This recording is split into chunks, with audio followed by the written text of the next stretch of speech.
शुरू करते हैं आज की वीडियो। आज की वीडियो आत्मकथा विधा पर है, जो कि हिंदी साहित्य की एक महत्वपूर्ण विधा है। इससे प्रश्न टीजीटी, पीजीटी, नेट, जेआरएफ में तो आते ही आते हैं, साथ में टेट, सुपर टेट आदि में भी पूछे जाते हैं। तो शुरू करते हैं। आज की पहली आत्मकथा, हिंदी साहित्य की पहली आत्मकथा होने का गौरव प्राप्त है बनारसी दास जैन कृत ब्रजभाषा पद्य में लिखित अर्धकथा की रचना को। इसे हिंदी की प्रथम आत्मकथा माना जाता है। सन 1941 में बाबू श्याम सुंदर दास कृत मेरी आत्मकहानी हिंदी की प्रथम प्रसिद्ध आत्मकथा मानी जाती है। और उसके बाद देखते हैं सन 1950 इस तक प्रकाशित हिंदी के महत्वपूर्ण आत्मकथाएं। पहली भारतेंदु जी की आत्मकथा एक कहानी कुछ आप बीती कुछ जग बीती है। ये निबंधात्मक शैली में लिखी गई है। इसमें भारतेंदु जी के जीवन की बस कुछ घटनाओं की झलकियां हैं जिसे उन्होंने लिखा है, और ये निबंधात्मक शैली में लिखी गई है। इसलिए इसे आत्मकथा की पूरी श्रेणी में नहीं माना जाता है, परंतु फिर भी परीक्षाओं में भारतेंदु जी की आत्मकथा पूछी जाती है, इसलिए इसको मैंने लिख दिया है एक कहानी कुछ आप बीती कुछ जग बीती। और प्रथम आधुनिक आत्मकथा मानी जाती है सत्यानंद अग्निहोत्री की 1910 में मुझ में देव जीवन का विकास।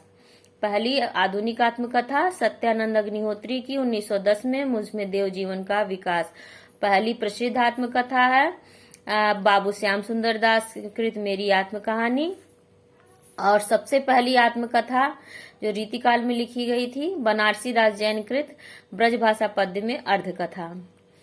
तो और दूसरी आत्मकथा है स्वामी दयानंद की 1917 में जीवन चरित। भाई परमानंद की 1921 में आप बीती। रामविलास शुक्ल 1933 में मैं क्रांतिकारी कैसे बना। तीसरी है भवानी दयाल सक्सेना सन्यासी की 1939 में प्रवासी की कहानी। डॉक्टर श्याम सुंदर दास 1941 में मेरी आत्मकहानी। राहुल सांकृत्यायन ने 1946 में लिखा है मेरी जीवन यात्रा। डॉक्टर राजेंद्र प्रसाद ने 1947 में आत्मकथा शीर्षक से अपनी आत्मकथा लिखी है। वियोगी हरि ने 1948 में मेरा जीवन प्रवाह लिखा। हरिभाव उपाध्याय 1946 में साधना के पथ पर अपनी आत्मकथा लिखी। अंबिका दत्त व्यास इम्पोर्टेंट है, निज वृतांत इन्होंने लिखा। स्वामी श्रद्धानंद की आत्मकथा है कल्याण मार्ग का प्रतीक। गणेश प्रसाद वर्ड़ी की आत्मकथा 1949 में मेरी जीवन गाथा। मूलचंद अग्रवाल ने 1944 में एक पत्रकार की आत्मकथा लिखी। हिंदी की पहली आत्मकथा लेखिका जानकी देवी बजाज मानी जाती हैं। जानकी देवी बजाज ने 1956 में मेरी जीवन यात्रा शीर्षक से अपनी आत्मकथा प्रकाशित करवाई थी। देखिए मेरी जीवन यात्रा, ये राहुल सांकृत्यायन की भी इसी शीर्षक से आत्मकथा है मेरी जीवन यात्रा। और मेरी जीवन यात्रा इसी शीर्षक से पहली महिला हिंदी आत्मकथा लेखिका की यानी कि जानकी देवी बजाज की जीवन यात्रा भी जीवनी आत्मकथा है मेरी जीवन यात्रा।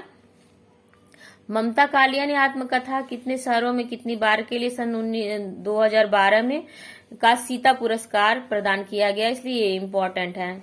जानकी देवी बजाज की भी आत्मकथा इम्पोर्टेंट है क्योंकि ये पहली है, और ममता कालिया की इसलिए इम्पोर्टेंट है क्योंकि उन्हें सीता पुरस्कार प्रदान किया गया है। कितने शहरों में कितनी बार, सन 2012 में। अब देखते हैं हिंदी की प्रमुख महिला आत्मकथा लेखिकाओं की आत्मकथाएं। जानकी देवी बजाज ने 1956 में लिखी मेरी जीवन यात्रा। प्रतिभा अग्रवाल की आत्मकथा दो भागों में है, 1990 में दस्तक जिंदगी की, 1996 में मोड़ जिंदगी का। प्रतिभा अग्रवाल दस्तक जिंदगी की, मोड़ जिंदगी का। कुसुम अंसल 1996 जो कहा नहीं गया। कृष्णा अग्निहोत्री 1997 लगता नहीं है दिल मेरा। पद्मा सचदेव की 1999 में बूंद बावड़ी। शीला झुंझुनवाला 2000 कुछ कही कुछ अनकही। मैत्रेयी पुष्पा इम्पोर्टेंट है, दो भाग में है इनकी आत्मकथा। भाग 1 2002 में कस्तूरी कुंडल बसे, और भाग 2 2008 में गुड़िया भीतर गुड़िया। मैत्रेयी पुष्पा, कस्तूरी कुंडल बसे, गुड़िया भीतर गुड़िया। रमणिका ठाकुर की 2005 में हादसे भी इम्पोर्टेंट है। मन्नू भंडारी की आत्मकथा 2007 में कली, यह भी ये इम्पोर्टेंट है। मन्नू भंडारी की आत्मकथा भी दो भागों में है, एक कली है भी और एक कहानी है भी। प्रभा खेतान 2007 अन्या से अनन्या इंपॉर्टेंट है, परीक्षाओं में कई बार पूछा गया है। चंद्रकिरण सोनरेस्सा 2008 में पिंजड़े की मैना। अनीता राकेश की आत्मकथा संतरे और संतरे। ममता कालिया 2011 कितने शहरों में कितनी बार। चंद्रकांता 2012 हाशिए की इबारतें। मन्नू भंडारी एक कहानी है भी। 1950 के बाद के आत्मकथाकार अजित प्रसाद जैन 1951 अज्ञात जीवन। अलगू राय शास्त्री 1951 मेरा जीवन। यशपाल की आत्मकथा 3 भागों में 51, 52 और 55 में। तीनों ही आत्मकथाएं सिंहावलोकन शीर्षक से। 51, 52 और 55 में सिंहावलोकन। यशपाल। स्वामी सत्यदेव परिव्राजक की 1991 में स्वतंत्रता की खोज में। शांति प्रिय द्विवेदी 1952 परिव्राजक की प्रजा। देवेंद्र सत्यार्थी की आत्मकथा 2 भागों में 1952 में चांद सूरज के वीरन और भाग 2 1985 में नीली अक्षड़ी। गंगा प्रसाद उपाध्याय की 1954 में जीवन चक्र। चतुर्सेन शास्त्री की भाग 1 1956 में यादों की परछाइयां। भाग 2 1963 मेरी आत्म कहानी। सेठ गोविंद दास की 1958 में आत्मनिरीक्षण। देवराज उपाध्याय की 2 भागों में आत्मकथा 1958 में बचपन के 2 दिन और 1970 में यौवन के द्वार पर। पदुमलाल पुन्नालाल बख्शी की 1958 में मेरी अपनी कथा। पांडे बेचन शर्मा उग्र की इम्पोर्टेंट है 1960 में अपनी एक खबर। संतराम बीए की 1963 में मेरे जीवन के अनुभव। भुवनेश्वर प्रसाद मिश्र माधव की 1966 में जीवन के 4 अध्याय। हरिवंश राय बच्चन की आत्मकथा 4 भागों में, ये बहुत ही इम्पोर्टेंट है। 1969 में क्या भूलूं क्या याद करूं। 1970 में नीड़ का निर्माण फिर से।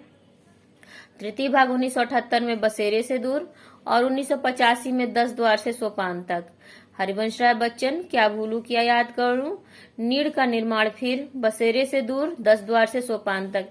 इनकी आत्मकथा का क्रम लगाने के लिए भी आ जाता है, इसलिए इसे इसी क्रम में याद करिएगा। क्या भूलूं क्या याद करूं, नीड़ का निर्माण फिर, बसेरे से दूर, 10 द्वार से सोपान तक। वृंदावन लाल वर्मा 1970 अपनी कहानी। रामावतार अरुण 1974 अरुणायन। कृष्णचंद्र 1979 आधे सफर की पूरी कहानी। बलराज साहनी 1947 मेरी फिल्मी आत्मकथा। रामविलास शर्मा की 1983 में घर की बात। शिव पूजन सहाय 1985 में मेरा जीवन। हंसराज रहबर 3 खंड 1986 में मेरे साथ जन्म।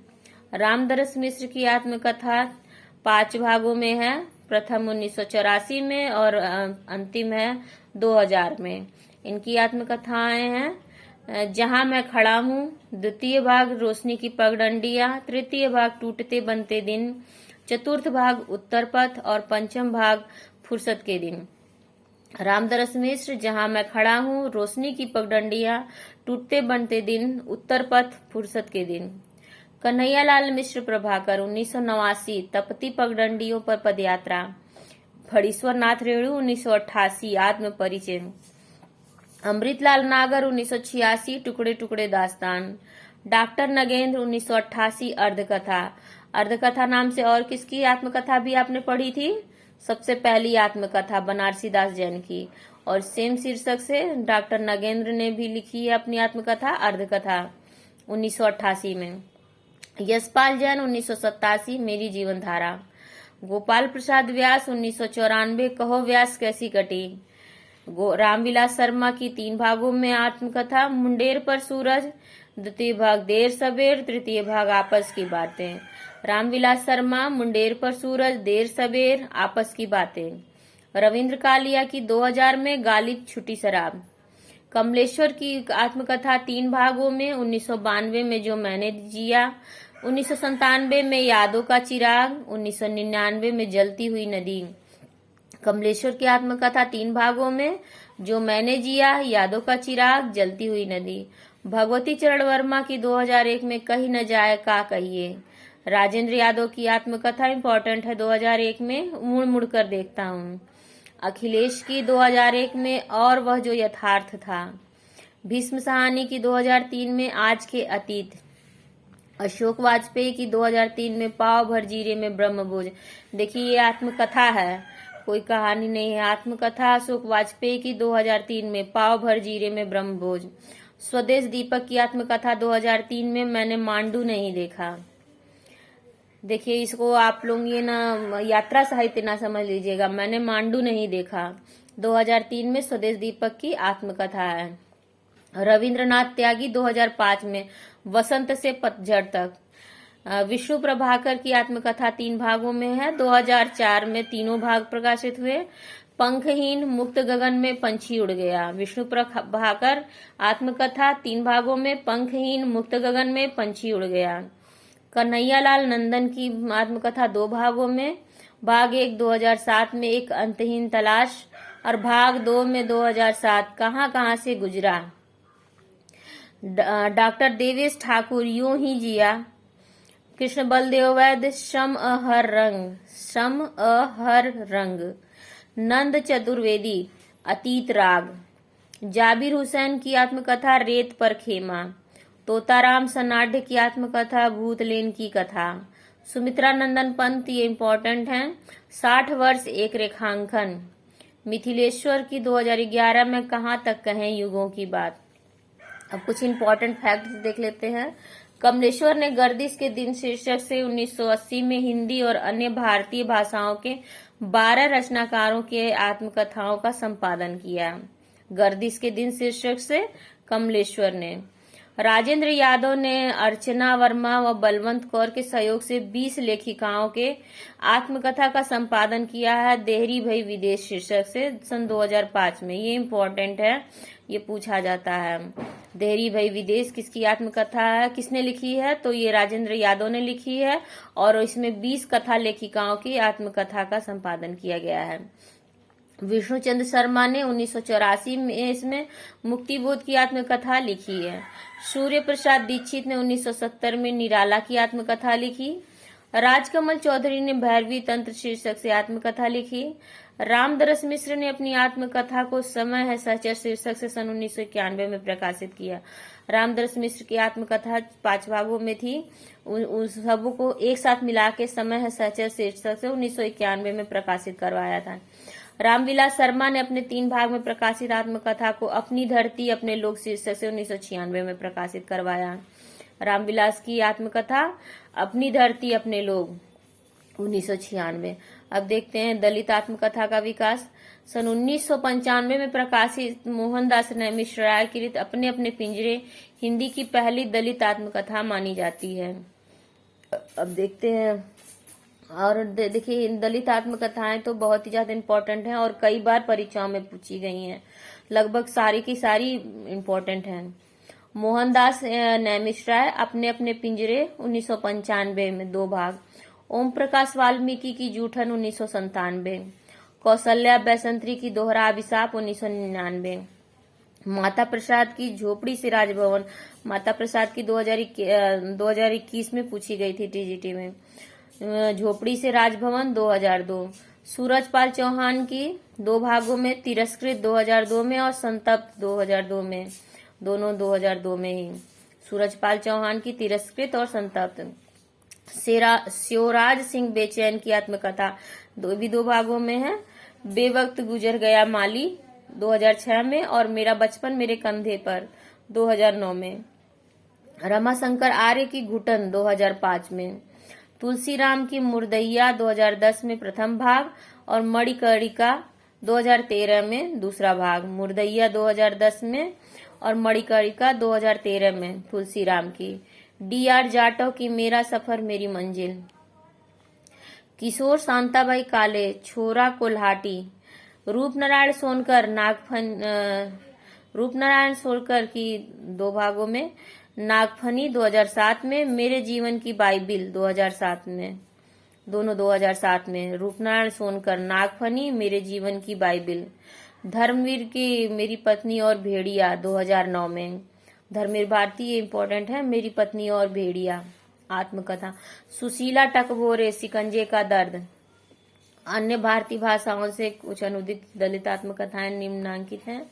दया पवार की आत्मकथा बलूत मराठी भाषा से, ये इसका अनुवाद हुआ अछूत शीर्षक से 1979 में।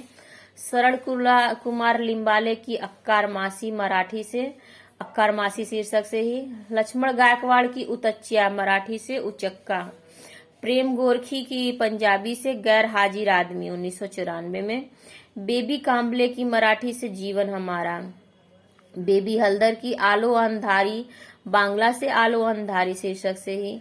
सीमाजाकी तोसेन हाकाई जापानी भाषा से अवज्ञा 1993 में। बलवीर माधोपुरी की छांग्या रुख पंजाबी से छांग्या रुख 2002 में। ई सोन काम्बले की 8 वड़ीचे पक्षी मराठी से यादों के पंछी शीर्षक से। लक्ष्मण माने की उपरा मराठी से पराया शीर्षक से। तो खत्म होती है मेरी वीडियो। उम्मीद है आप लोगों को पसंद आई होगी। देखिए, आत्मकथा विधा बहुत ही इम्पोर्टेंट है, हिंदी साहित्य की बहुत ही इम्पोर्टेंट विधा है। और याद करने की ट्रिक्स कुछ अगर आप बार बार पढ़िए, बार बार इस वीडियो को सुनिए, तो आप लोगों के मस्तिष्क में वो कहीं ना कहीं बन जाएगा। और याद सुनने की सबसे ट्रिक्स अच्छी है कि 2-3 बार आप तो लगातार सुन लीजिए, उसके बाद 1 हफ्ते बाद फिर उस वीडियो को सुनिए, उसके बाद फिर 15 दिन के बाद फिर सुनिए। तो अगर इस तरह से आप थोड़े थोड़े टाइम डिस्टेंस पे अगर आप उसको बार बार सुनते हैं, तो कहीं ना कहीं आपके मस्तिष्क में वो नाम याद रह जाते हैं, मस्तिष्क में कहीं ना कहीं रहते हैं। और जब परीक्षा में वो ऑप्शन आता है तो आप वहां कंफ्यूज नहीं होते हैं, वो आपको सही से याद आ जाता है उस टाइम पे। तो थोड़ा सा दिमाग पे आप जोर डालिए, बार बार याद करने की कोशिश करिए, तो वो याद आ जाता है। तो ये सबसे अच्छी ट्रिक्स होती है किसी भी चीज को याद करने की। आपने एक बार पढ़ लिया या एक बार वीडियो सुन ली तो आपको लगता है वो याद रहेगा, नहीं याद रहेगा जब तक उसको बार बार रिवीजन नहीं किया जाता है। इसके लिए मैं हिंदी का एक दोहा भी आप लोगों को याद दिला दूं।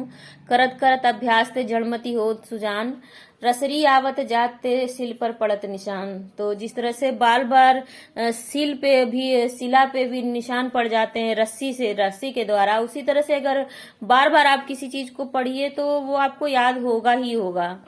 तो इन्हीं शब्दों के साथ मैं वीडियो को ख़त्म करती हूँ और उम्मीद है पसंद आई होगी। प्लीज़ लाइक शेयर और सब्सक्राइब करें। धन्यवाद।